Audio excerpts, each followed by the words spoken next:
அனைவருக்கும் வணக்கம். டிஎம்எஸ் பக்தர்கள் பேரவை களஞ்சியம் 10வது தொடரிலே பாட்டரசரும் பாடலாசிரியர்களும் என்ற தலைப்பின் கீழே நாம் வரிசையாக பாடல்களை பார்த்து வருகின்றோம். அந்த வரிசையிலே இன்றைய தினம் நாம் பார்க்க இருக்கும் திரைப்படம் கவிராஜ காலமேகம். டிஎம்எஸ் ஐயா அவர்கள் கதாநாயகனாக நடித்து பிரமாதமாக ஓடிய படம். இந்த பாடலை எழுதிய கவிஞர் வெம்பத்தூர் கிருஷ்ணன் என்பவர் ஆவார். பாடல் அகிலாண்டேஸ்வரி அன்னை இருக்கையில் என்ன பயம், அகிலாண்டேஸ்வரி அன்னை இருக்கையில் என்ன பயம் என்று ஆர்.எஸ். மனோகர் அரசராக இருப்பார். இவர் பாடகராக ராஜ்ய சபையிலே பாடுவார். அருமையான பாடல்.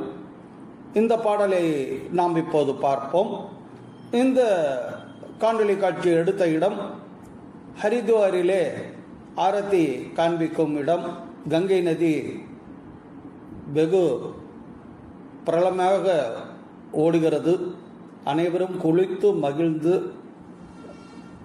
இறைவனை வேண்டுகிறார்கள். வாருங்கள், இப்போது நாம் அந்த பாடலை பார்த்து ரசிப்போம். இம்மாதிரியான இடத்திலிருந்து பதிவுகளை தங்களுக்கு சமர்ப்பிப்பதிலே எனக்கு மற்றற்ற மகிழ்ச்சி என்பதையும் இங்கே நான் தெரிவித்துக் கொள்கிறேன். நன்றி.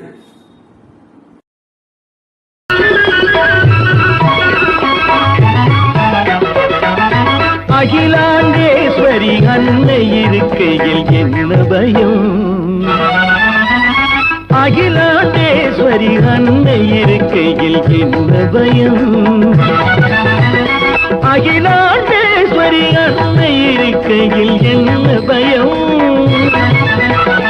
ஆழி சூழ் உலகம் யாவுமே தாயின் அழகு முகம், ஆழி சூழ் உலகம் யாவுமே தாயின் அழகு முகம், தேவி அகிலாண்டேஸ்வரி அன்னை இருக்கையில் என்ன பயம்.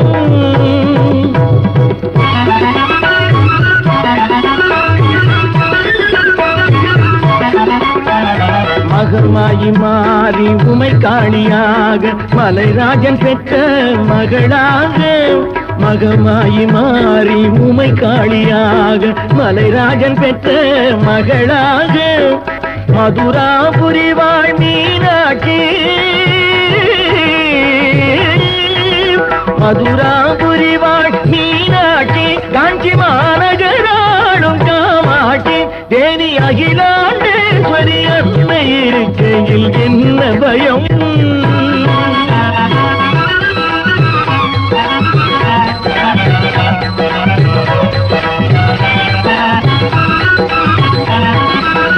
கவிதை மழை பொழியும் காலமேகம் என்று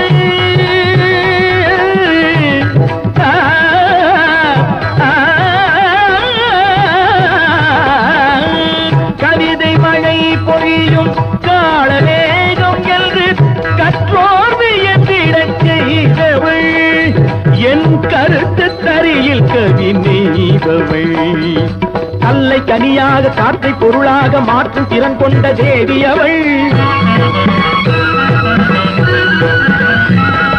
கலகமது நினைக்கும் கயவர் தனை ஒழிக்கும் கவிஞரை வளர்க்கும் அலைமகளாம், சகல உலகங்களின் நாயகியாம்,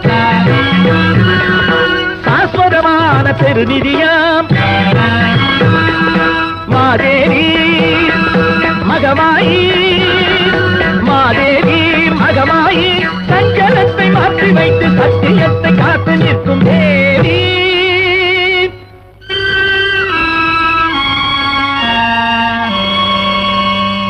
அகிலாண்டேஸ்வரி அன்னை இருக்கையில் என்ன பயம், என்ன பயம், என்ன பயம்.